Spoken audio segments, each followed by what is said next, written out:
Okay. We'll just do that to test the sound. Anyway, so here we are. We're in the Sermon on the Mount. We've been here for, some weeks anyway. Okay. But a couple of things to roll back just to kind of give an overview about the Sermon on the Mount. Because sometimes when we're taking it in pieces, you miss out on the overall structure. Jesus said that you don't put new wine in old wineskins. Okay. And that's what Jesus is doing here. He's got new wine and he's trying to make us new wineskins. Because if you put new wine in old wineskins, then the wineskins will burst and they're of no good. So his Sermon on the Mount is that new wine.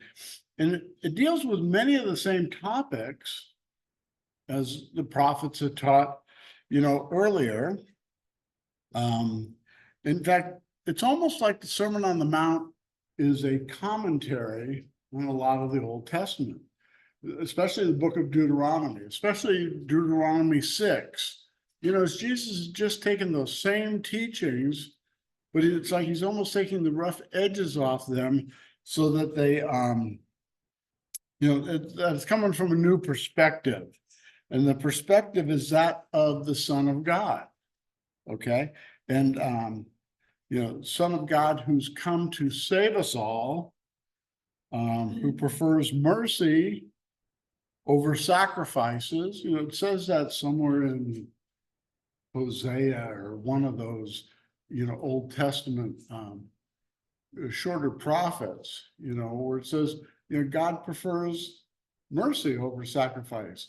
He wants, now it doesn't mean he doesn't want sacrifice, but if you're going to choose, because a lot of people are just doing the sacrifices just to do the sacrifices. People are just following the laws just to save or just to follow the laws, but it has no meaning, has no meaning to them. So he wants us to keep, he wants us to understand those in a different light. So it's to draw, in the Sermon on the Mount, in the end, it's to draw you closer to Jesus, to find out, it's like, my God and my King, what is it you want from me? And a lot of times we don't know what it is that, what Jesus wants from us, or we don't think. So what we do is we try to follow the laws closer, or we try to do this, or we try to do that. But what he wants us to have is wisdom, and he wants us to have peace, and he wants us to have mercy. Okay, so as he goes through all these things in the Sermon on the Mount, we have to remember that Jesus is for us. Jesus isn't against us. So when Jesus is even talking in the Sermon on the Mount, and he talks about, in the Beatitudes, against adultery and against divorce, or he teaches, he talks against murder, which is a good thing. Okay. But he's not saying, I want you to do these things just because I want you to do these things. See, what he's saying is, follow these things because it makes your life better. And in the end, it'll give you that peace and that wisdom, that he wants us to, to look for. And then, and then in the second section here, he's got all these commandments. He's got like 14 commandments, that come after the Beatitudes and come after the be the light of the world. But like I say, all of these commandments are to make us better people. It's not just, if you can follow these commandments, then I'll let you into heaven. Because then people are busy just keeping the commandments, but they're not showing the mercy to others, or they're not showing that they have, wisdom and, things like that. So, anyway, so it's not a matter of, so we can test ourselves to see that we're good Christians, you know? I mean, hey, out of the 10 commandments, I kept 8 of them. How many did you keep? You know, and then we start comparing and. I don't want to do it. Yeah, no, I'm just saying, but see, people do that. People try to size up each other. You know, I saw him doing this, or, you know, he said this to me one, and we start comparing. And that's where we got into last week when we were talking about, you know, the speck in your neighbor's eye. You know, while you have a log in your own eye.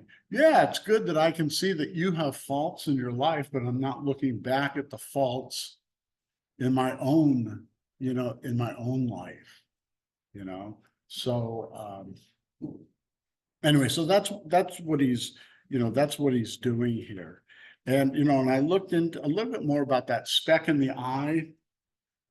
Okay, and I found somewhere, I don't know where I found it, but I found somewhere that somebody had a good thought on it, was that is to set your house in perfect order before you criticize the world.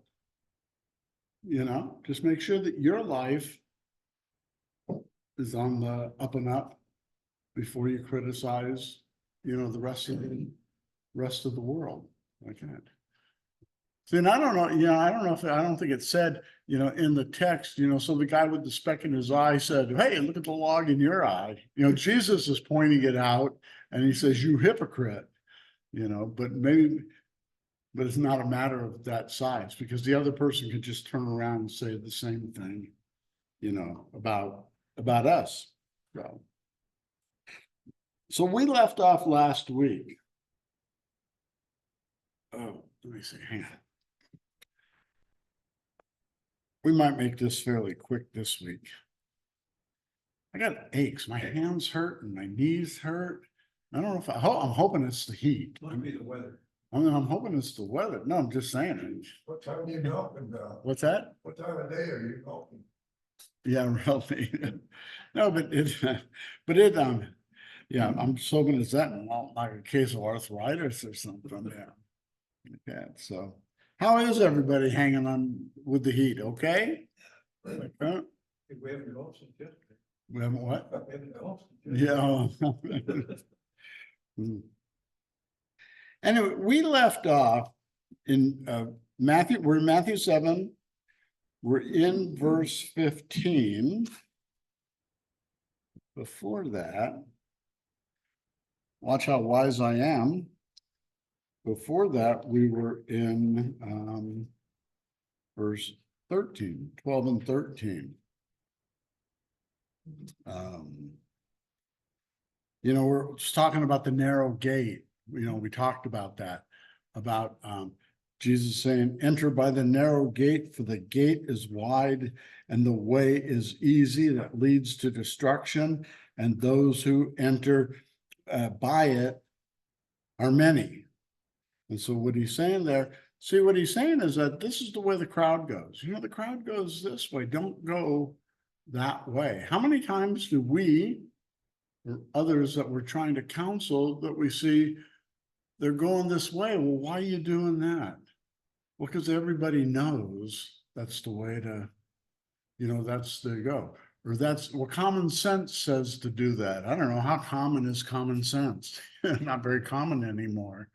Okay, but he's saying, don't follow the crowds, because it's easy, you know, it's easy to do that. And again, that goes back to him wanting to make life better for us. You know, here's the wisdom. Don't do what the crowd is. Remember what Yogi Berra said? You come to the line of the road, take it. Yeah, that's right. Come to the fork in the road, take it. That's right. You know, we could probably learn a lot from, you know, Yogi. You know, Yogi was the one that says this restaurant's so crowded, nobody goes there anymore. So, anyway, so we get to, let me get my,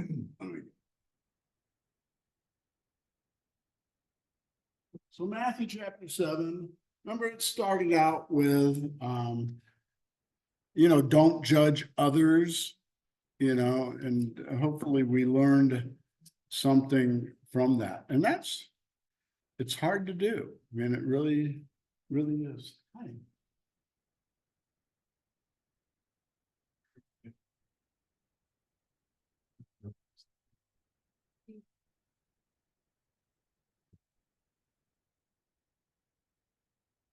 You okay? Yeah.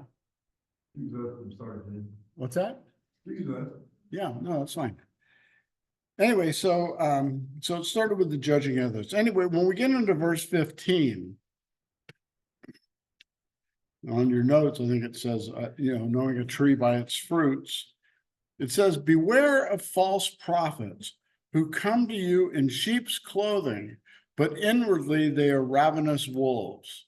You will recognize them by their fruits. Are grapes gathered from thorn bushes or figs from thistles?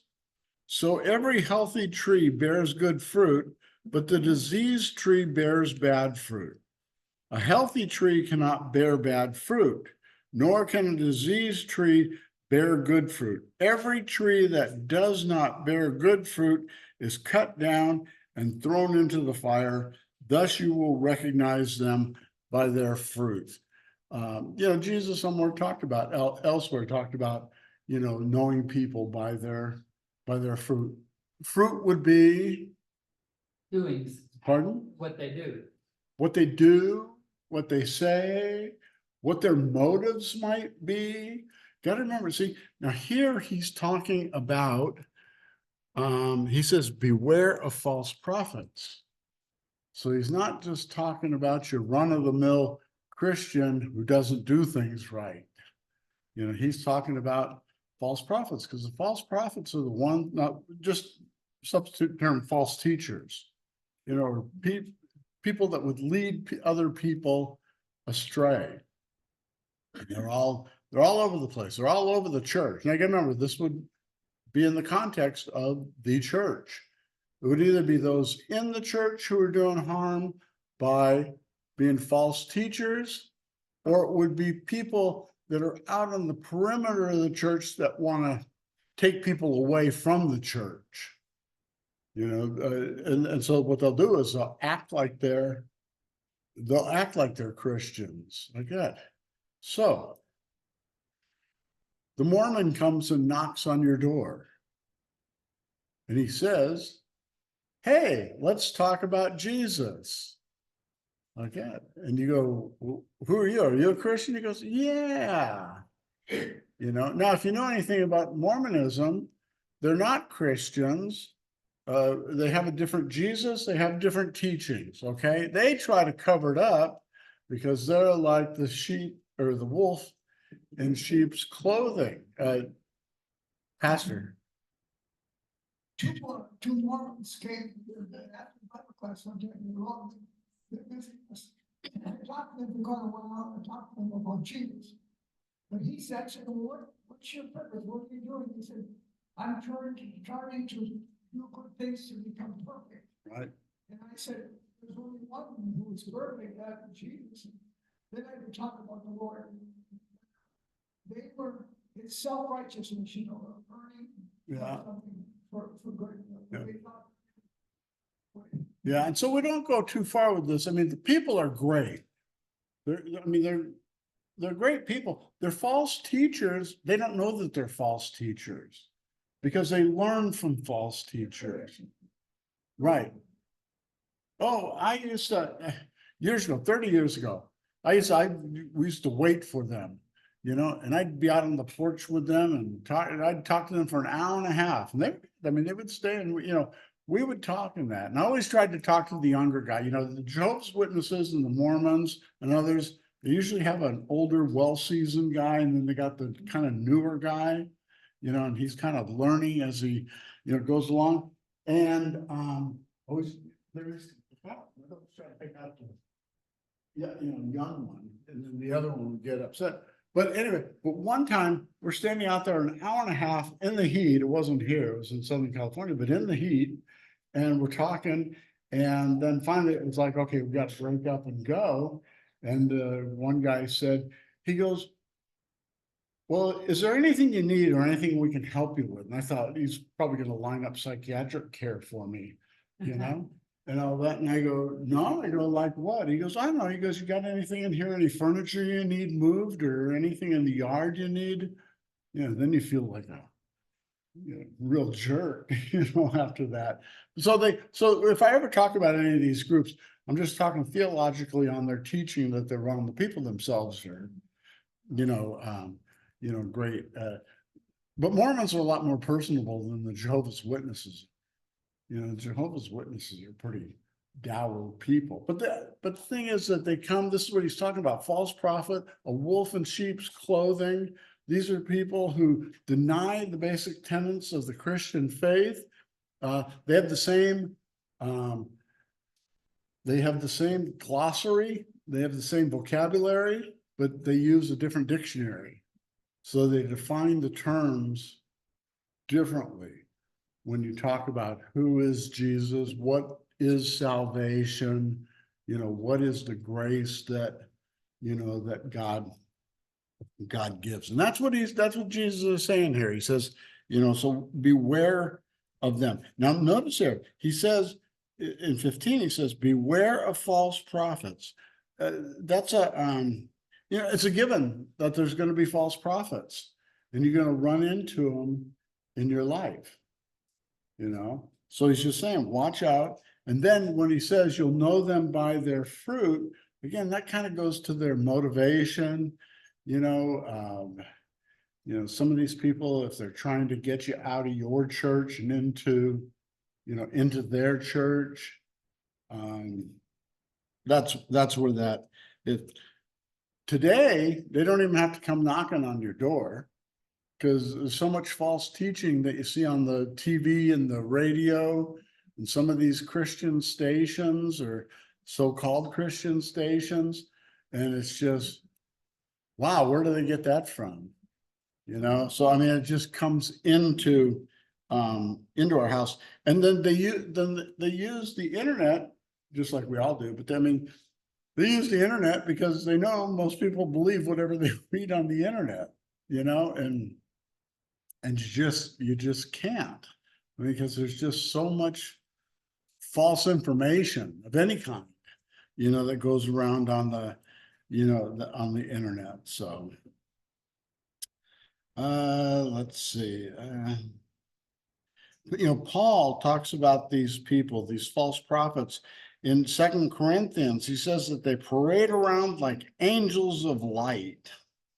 You know, so he's pegged them and who they are. You know, and if Paul can point them out, we can too, as long as we stay in the Word and we know what the Word says. That's the biggest thing. These people, they get you because we aren't in the Word enough. So when they said, well, didn't Jesus say this? And sure enough, Jesus did say it, but he was speaking to a different kind of audience and a different kind of circumstance, but they take it out of context to weave it around, you know, what they want. So it says, well, in verse 16, it says, we will recognize them by their fruits. And then, you know, and we're to judge their fruits. We're to judge their actions and their words. We're not to judge necessarily their motivations, because that's the part that you do see. He says, are grapes, now, hey, any farmers here? Are grapes gathered from thorn bushes or figs from thistles? I didn't look it up. I don't know. Are they? I'm taking these meaning, no, they're not. I think that he's saying that a true harvest just comes naturally and you don't have to fight through the, you know, thorn bushes and the thistles. Nobody knows, huh? Okay, well, I don't know. He says, so he says, every healthy tree bears good fruit. Okay, so it's the tree that is the important thing, because the fruit is just manifesting if the tree's good or not. So a good tree makes good fruit, a bad tree makes bad fruit. That's right. It says a healthy tree cannot bear bad fruit, nor can a diseased tree bear good fruit. It's not a hit or miss. You know, it's where does the fruit come from? It comes from a, you know, a greater source. Jesus said in John chapter 15, he goes, I am the vine and you are the branches. So the branches come out of the, come out of the vine. And then the fruit hangs from that. So really, if the branch is bad, the fruit's gonna be, the fruit's gonna be bad. So that's. So here's the question. Can a Christian produce bad fruit? Pardon? Through ignorance, maybe. I could, He said, through ignorance, they're not able to handle the truth. yeah, but see, God wouldn't consider it bad fruit because God only sees the fruit being produced through Jesus, through through a believer. This has to do with good works. Good works like, people say, well, can a non-Christian do good works? Well, you got to define what good works is. See, because good works are only those things that God produces through you. And so, no, they can do good things, but when it talks about good works in a biblical way, other people can't do that. They can get along, they can be nice citizens and do that, but God wouldn't count that as good works. That's why you can't say that a non-Christian will get to heaven because they do good things. They just don't know Jesus, or they, reject Jesus, but they still do, good things. It's just not, it's just not possible. So think about it though. Just think about it. He says, every tree that does not bear good fruit is cut down and thrown into the fire. It's cut down so it doesn't even use up the ground. That's what, hey, these are Jesus's words. But he's trying to tell us, I think he's trying to assure us, if you're a believer, you are producing good fruit because it's not you producing the fruit. It's the tree that's producing the fruit. What kind of fruit trees we have here? We have any in town? Orange trees? We have orange trees in town? Lemon trees? What kind of trees? Ain't no fruit trees in town? Cactus? Is cactus considered a fruit? Anyway, a fruit doesn't sit at the end of the branch and say, I want to grow bigger. I want to grow sweeter. I don't think it does. I've never heard it do it. No, it's the tree. When we cultivate around the tree. We say, hey, it needs more food, or it needs more water. It needs to be placed in a place of sunshine because the stuff comes up out of the tree and makes the fruit. And then when a tree is bad, whether it was produced bad or became bad, it can't produce, the fruit. But you got to remember, this is all, metaphor where he's using tree and fruit. He's talking about people, and he's talking about the fruit that comes out of our heart through Jesus. And what he's saying is that these false prophets, these false teachers, if you look close enough, you're going to find out that they're trying to produce bad fruit, or they're producing bad fruit. Don't get caught up. Don't get caught up with them. Thus you will recognize them by their fruits. Now, with a false teacher, what would the fruits be? He's a false teacher. He produces false well, he produces false teaching. Okay. Now, how are you going to observe that? You have to know what the true teaching is. And if you don't know what the true teaching is, then we get confused. Okay. And again, that still goes back to why we have to spend time, in the scriptures. So Okay, so now we go into verse 21. And he says, not everyone who says to me, Lord, Lord, will enter the kingdom of heaven, but the one who does the will of my Father who is in heaven. So he's still talking about the false prophets, okay? But he's just saying, not everyone who says to me, Lord, Lord, because who says, Lord, Lord?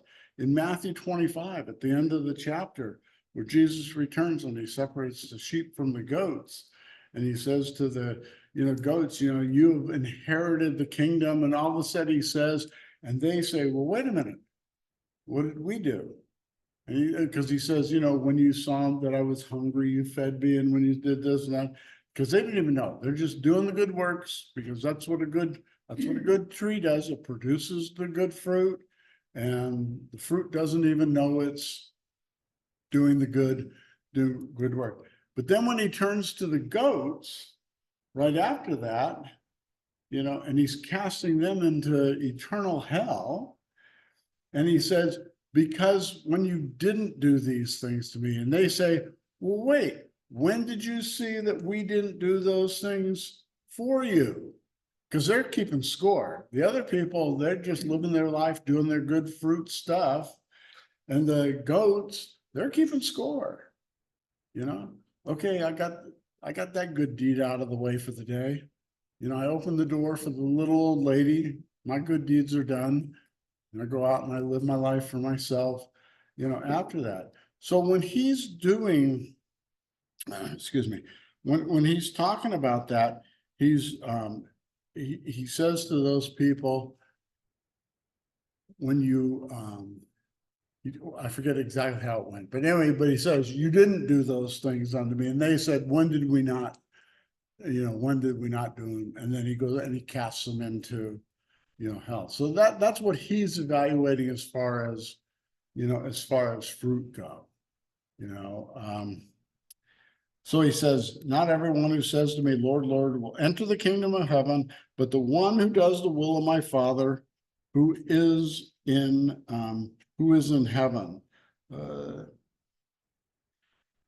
Okay, so so he says, on that day, many will say to me, Lord, did we not prophesy in your name and cast out demons in your name and do mighty works in your name? And that's all that stuff I said in Matthew 25. Those who did good didn't realize that the others keep a list. I said that. But they just don't see. They just don't know. They just don't know the difference. They do the things to consume on themselves. And he says, and then I will declare to them, I never knew you. Depart from me, you workers of lawlessness. Excuse me.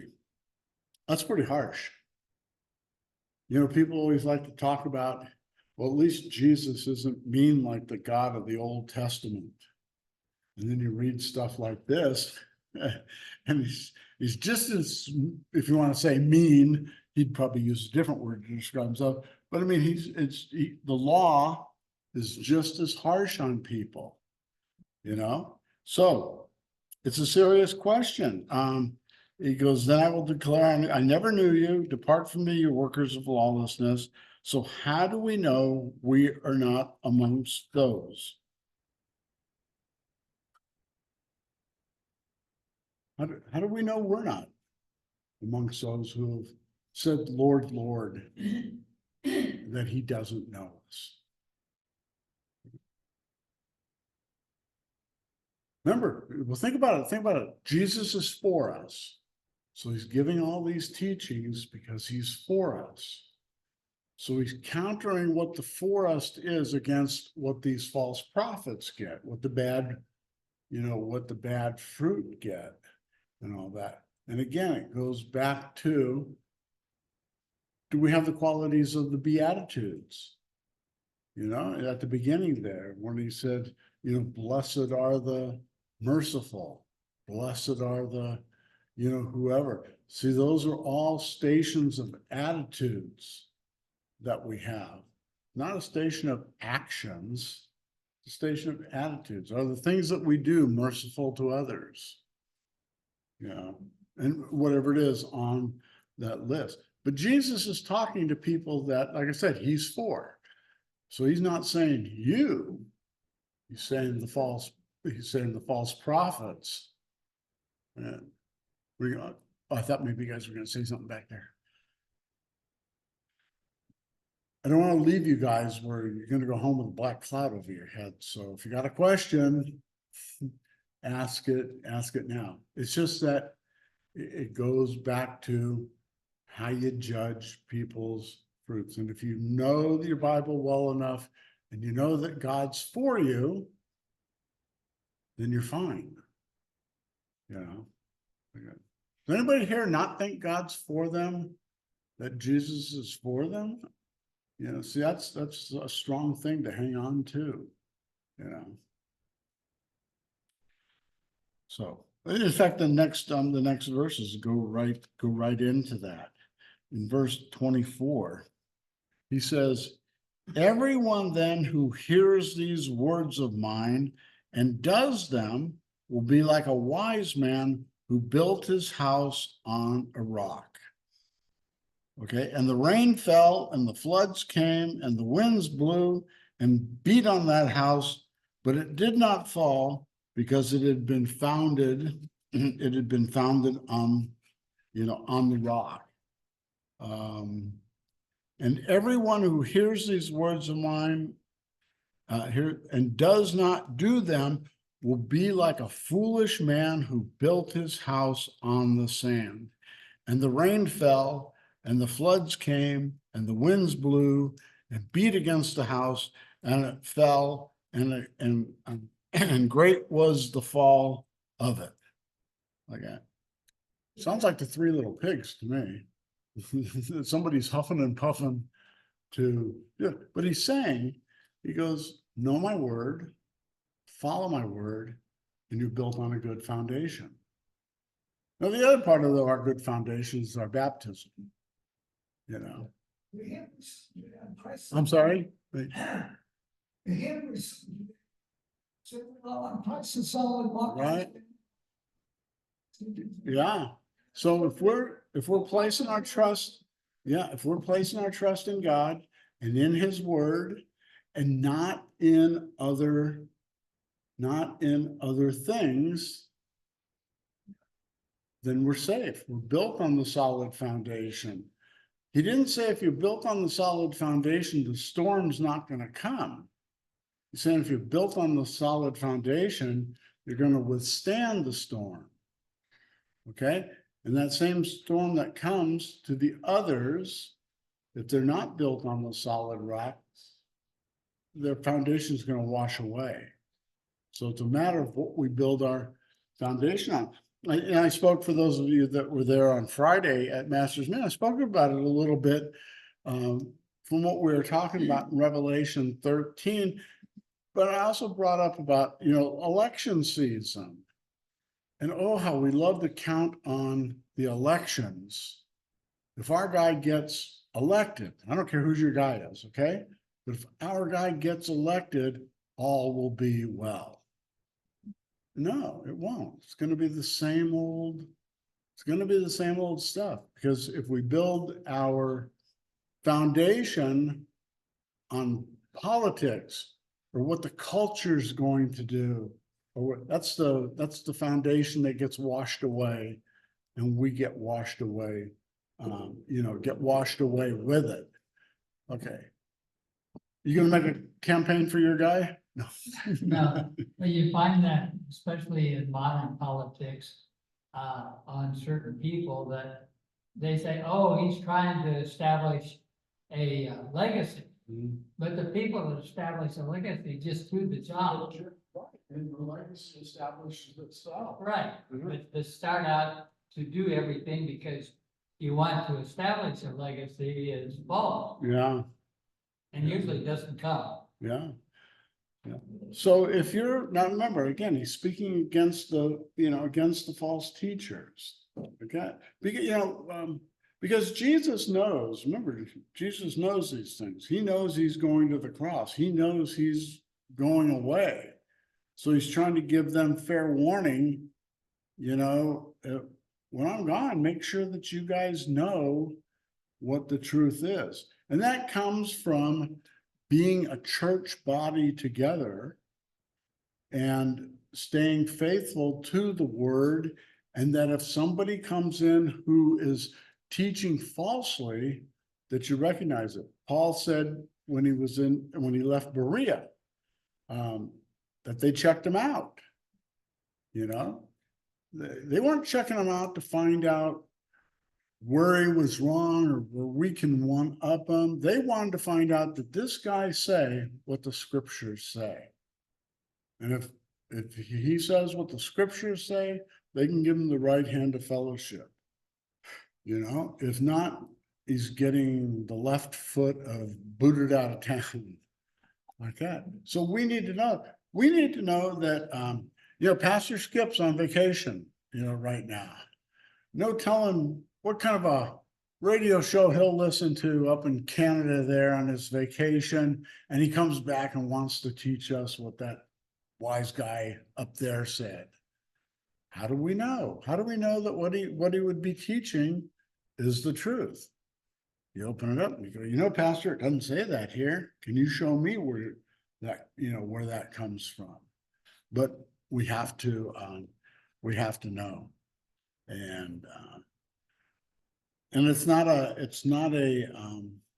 battle you win, because false prophets have been in the church from day one, and heresies abound, and the churches that stay faithful are faithful and they stand strong, and the ones who don't. Arlene. I think that is such a concern of mine, is the internet information that our young people have at their fingertips. And most of these people are not founded in the Bible, the works of salvation, but if they can read it on the internet, then they can probably accept it. But see, they think, a lot of people think that doesn't have to be the young people. The young people, my grandkids, these Gen Z grandkids that are between 12 and 24 right now, very few of them have a church background. Even me, when I wasn't a Christian, still knew, just by living in a Christian society, some of the stuff that people believed, or what, you're a little bit familiar with Bible stories, not with opening up the Bible and, reading them, but you had some inkling. Kids today have zero. I can tell by looking at my grandkids, some of them, like that, they have nothing. So then when you read or watch a TikTok video that's anti-Christian, they have no concept of it. And they'll say, did you know that the Bible says, and then some off the wall thing, but they had no anchor to, check it out. You can find these guys on TikTok and Reels on Facebook and all that, who make the case why homosexuality is God's will for people. Now, a young kid that's got no background, reading that, they watch that because it's on the internet, so it's got to be true. And it's not, and who's going to, if your grandkids even talk to you about stuff like that, if my grandkids brought that up to me, I'd correct them and hold their head in the toilet until they give up that idea. No, but I would talk to them about it. But what if your parents aren't well grounded? And then they say, really? I never heard that before. But I guess it's true because my kid told me he saw it on the internet. And that isn't the way that the Bereans checked out, the Apostle Paul. So anyway, so he says, and the rain fell, the floods came, and the winds blew and beat on the house, but it did not fall because it had been founded on, on the rock. So anyway, so the others get washed, get washed away. It's their faith that gets washed away. Well, it's not their faith. They don't even have faith. It's their philosophy or their world thoughts and opinions, but they don't have a faith to have it washed away. In verse 28 in chapter 7, finish up. He says, and when Jesus finished these sayings, the crowds were astonished at his teaching, for he was teaching them as one who had authority and not as the scribes. So the scribes were the teachers, of the, of the day. When they say scribes, it could include the Pharisees and, whoever else. But they're saying there's something different about his teaching. I mean, have you ever been astonished by someone's teaching? It doesn't even have to be religious teaching. I mean, just somebody who sat in a class one time or sat in a lecture, or I don't know, maybe even reading some kind of a technical journal, and you're just, wow, how did he do that? Yeah, so, but they were astonished. I mean, I can't say I have been. I get cynical as I get older. Maybe when I was younger, I did. As I get older, I get cynical. But these people knew that there was something different about Jesus. So it says, for he was teaching them as one who had authority. See, he's one who has authority. He's not, I have no authority. Okay. I just teach the stuff that I get from, whatever, and stuff I can put together through years of experience, with the scripture and stuff like that. But I don't teach like I have authority. I can talk. I mean, what would you rather listen to? Would you rather listen to me speaking about a book I read? Or would you rather listen to an interview with the author? That's what you say. No, no, but I mean, you'd want to hear from the author because he's the one who can tell you the backstory, what went into, doing it. So, because what did Jesus say that was different from other people? He didn't say anything really different. It's the way he applied it, and so like where he would say, you've heard it said, but I say, those kind of things, but he's teaching on the same thing, but you heard it, you heard it said. So, I used to watch, I haven't watched it in a long time. Anybody ever used to watch C-SPAN and watch Book Talk? Oh, great show. Brian Lamb was the host. You can find him on the internet. But anytime a book of some substance would come out, usually nonfiction, and usually historical, political history or history like that, he'd have the author on. They'd speak for an hour and a half about the book. I mean, just, great stuff. So then you have to ask, how'd they know authority? How'd they know what authority was? And here's one last thing. You notice on the Sermon on the Mount, there's no miracles. Jesus didn't say, look, just to keep your attention or so you'll know who I am, let me pull a rabbit out of a hat. There's no miracles, on the Sermon on the Mount. So he spoke with the authority of God because he is God. And that ends the Sermon on the Mount, leaving it with the people were astonished. And that's why we need to, read the scripture like that so that we can be astonished. If you want to try something out, we'll end with this. If you want to try something out, whatever Bible reading you're doing, put it on pause for a while and just read the Sermon on the Mount. Like every day for like 3 weeks, and see if it does something to you. Because as you read it more and more, you'll see it in a little bit different light each time. It's 3 chapters, Matthew 5, 6, and 7. If you read daily, you probably read 3 chapters. I mean, it shouldn't be, one time, a long time ago, I read the book of James every day, the whole book of James. What is it, 5 chapters, 6 chapters, whatever it is, every day for a month.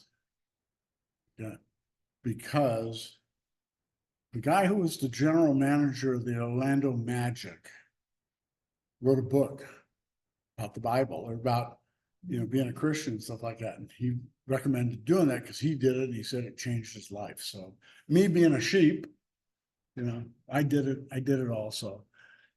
So yeah, I mean, you can do stuff like that. You don't have to be jumping around the Bible, in all different places. Just pick a segment like that and see if you can read it every day and for a certain amount of time and see what it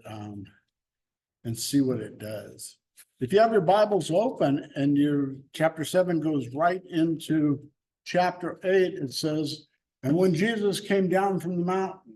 So that's where we're going next. We spent 3 chapters with Jesus up on the mountain, and it says when he came down from the mountain, it says the people were waiting.